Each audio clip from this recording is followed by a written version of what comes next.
Now let's move on to the second answer, that is explain the nature and characteristics of the language. Now we are not talking about English, but we are just talking about a basic language. Okay? When we understand the depth root of the language, then we can understand any language easily. And now our topic and concern is about English, so we concern about that. Okay, but now we are going to understand the importance and the nature and characteristic of a term called language. Okay, so the language system comprises of these 11 characteristics. Language is unique. Why is it saying language is unique? Because like whenever we use phones, we see there are some inbuilt features, right, in the phones. In the same way, language is also inbuilt. Okay, it is a inbuilt characteristic of a human being that is used to respond. That is a unique characteristic. Of course it is a unique characteristic because only human beings have that characteristic, not any others. Yes, that's the reason language is the unique characteristic of human being, through which we can express, we can ask, we can shout, we can talk, etc. Yes, so that's the reason language is unique. Then why is language communicative?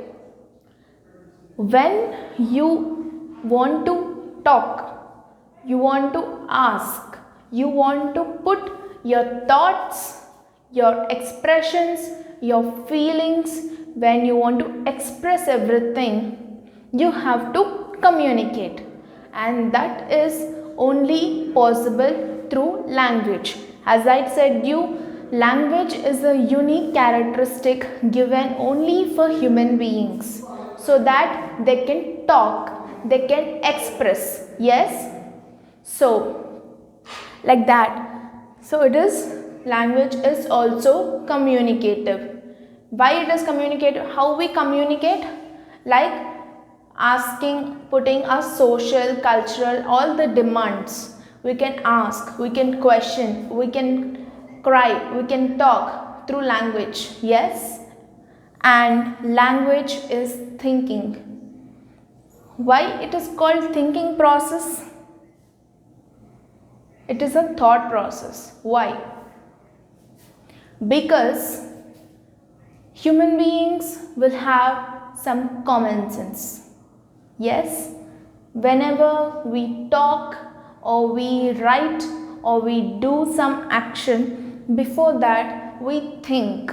Yes, if I am explaining you, then I am thinking inside, is it correct way to express? Is it correct way to teach? Then I am gaining a knowledge, I am gaining a sign that this is correct way to teach. I am getting an inner hint that yes, this method might help me to teach you very easily. Yes, so language is a thought process, because we think twice, thrice, then we react on it, then we speak. So that's the reason language is called a thought process. It comes from the mind. Yes, then language is living, is a living thing, because we live in the language. We say, what is your mother tongue? I say my mother tongue is Tamil. So from the age I was born to now, I am living in my mother tongue. if I have to talk with my family members, I need to talk in that mother tongue which I belong to.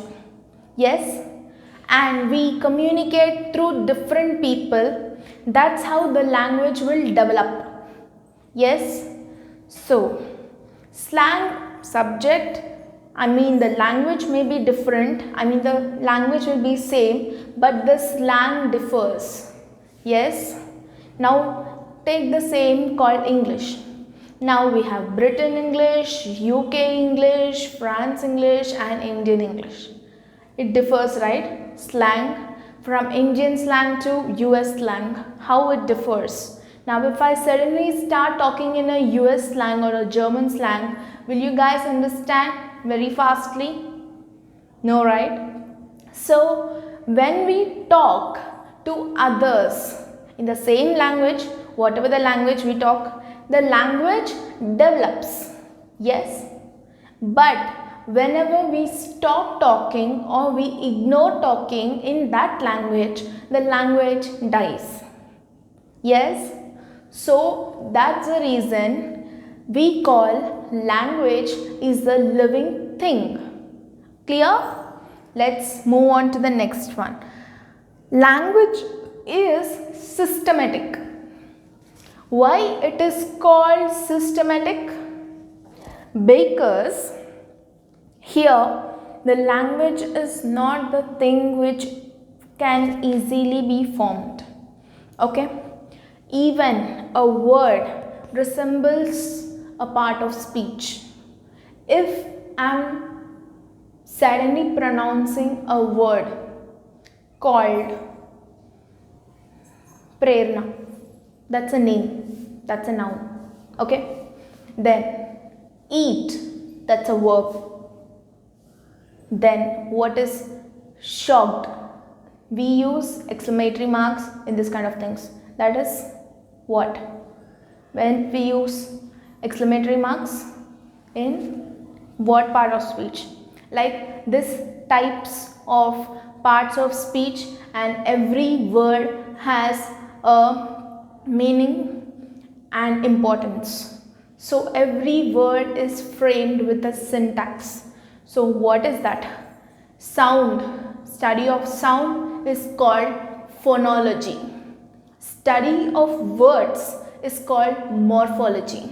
Study of a perfect line, I mean the sentence, is called syntax.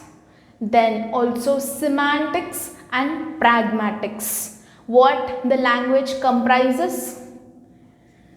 Phonology, morphology, syntax, semantics and pragmatics. Okay? I'll repeat these terms again. Remember, it is very useful. Why is the language called systematic? Because it has different phases. To talk, study of sound, it is called phonology, morphology, pragmatics, semantics, syntax. Syntax. What is syntax? Every sentence is arranged in an order. Every sentence has subject and predicate. Yes, and it also involves some parts of speech. Yes, so that is called systematic, and also it is called structured and organized language. When it is systematic, using all these kinds of characteristics like phonology, morphology, syntax, semantics and pragmatics, then it forms into a structured and organized language by following some grammar points. Then it is an organized language, or else it doesn't have any sense. Yes, so simply we cannot form sentences. We use some particular grammar points. Yes, so that's why it is called structured and organized language. Now next coming to the characteristic, it is arbitrary. Why it is arbitrary? Because language will not have any logical thinking. It is just bound to talk. It is just used to talk. Yes, of course it is a structured language. Of course it is an organized language. Of course it has of course it has syntax, pragmatic, semantics. But why are they saying it doesn't have logic? Because the words we talk and the objects we refer to doesn't have any connection. Now we meant to say one, but that means the other one, like the double sense we talk. Now we make you understand a certain topic in 2-3 different versions. Yes, but the examples which we take sometimes might relate, might not relate. So the language which we talk and the objects which we refer doesn't have any connection, so that it is called arbitrary. Arbitrary. Then language is creative. Why is language creative? Because with the help of language we can express our imaginations. Okay, so maybe I love Hindi language to talk, and I love English language to write, and Telugu language to read. I have variations in what I want. Okay, English language to write, because I think my handwriting is very good in English, and I like reading Telugu language because I am perfect in reading Telugu language, and I like to talk in Hindi language because I am not perfect, but I like to talk because like the poetic lines, everything I get spontaneously in Hindi language. Okay, so language, whatever the language, doesn't matter, but it is creative because we can express our thoughts like imaginations. Imaginations can be any imaginations, whatever it is. Like you may think you can imagine yourself like a princess in Disneyland, or you can also imagine yourself as a great scientist, or you can even express your imagination like you're a great writer, etc. So this is really creative, really imaginative. So this language is creative. Is that connecting? Yes, right? Okay. Language is extendable. What is this? It is not like an extensional wire. Okay. Language is extendable. Why? Because I'll give you a small example. Now we are saying language is unique, language is communicative, language is thinking, language is living, language is structured, organized, language is extensible, language is creative, etc. Now we are using the simple words now. It is creative, it is living, it is thinking, or it is unique. Then why to explain it like this in a long sentences, in many examples? Because we cannot understand few things in a single word. Yes, something needs to be expanded. So there is that flexibility in English to expand whatever you want. Okay. Simply you can say the language like A, B, C, D, E, F, G, H, I, J, K, L, M, N, O, P, Q, R, S, T, U, V, W, X, Y, Z, or we can simply say A to Z. Doesn't matter. But if at all you have to say in which case what kind of way is suitable to express, then you can use that.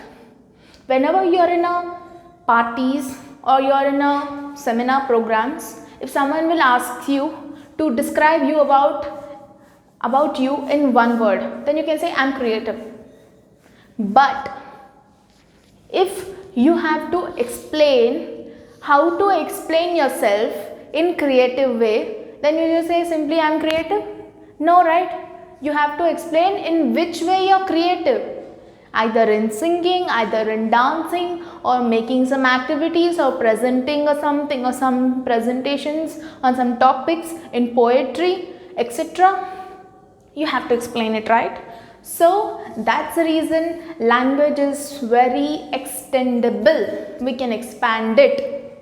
Then displacement. Through this, we can take some time and expression.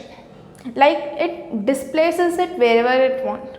Any topic for any point of time, we can talk till that extent and we can express it through this through this point of displacement. If I want to talk only about this extendable point, I can talk. I can take time I can explain the whole day about this. And even if there is some other topic which I don't know, like periodical table in science, then I'll just say simply it is some mixture of compounds and some like this. Randomly I'll say something because I don't know that. Like some complicated terms. Yes, but when people ask me about this b.ed or b.ed, I'll start talking about it. I can even start talking for the whole day. Okay, that depends upon us. So displacement helps us in expressing our ideas, views for any point of time, until the time you want to talk. Okay. Then transmitted. This is a cultural term used. Like we have different cultures, we belong to different cultures, we have different traditions. Like how cultures and traditions are transmitted from one generation to another generation, even the languages will be transmitted, right? Now, my grandparents used to communicate in Tamil. Then my parents are communicating, now we are communicating. Any generation, if it is transmitted, then it communicates in the same language. Yes? So, like that. It is called transmitted. So, it goes generations by generations. It is transmitted. Yes? So, these are the nature or the characteristics of the language system. I am just talking about the language system. Okay, you can put any of your favorite language here. Like my favorite language of talking is Hindi. Okay, like that. So these are the characteristics. It is unique, communicative, thinking, living, systematic, structured and organized.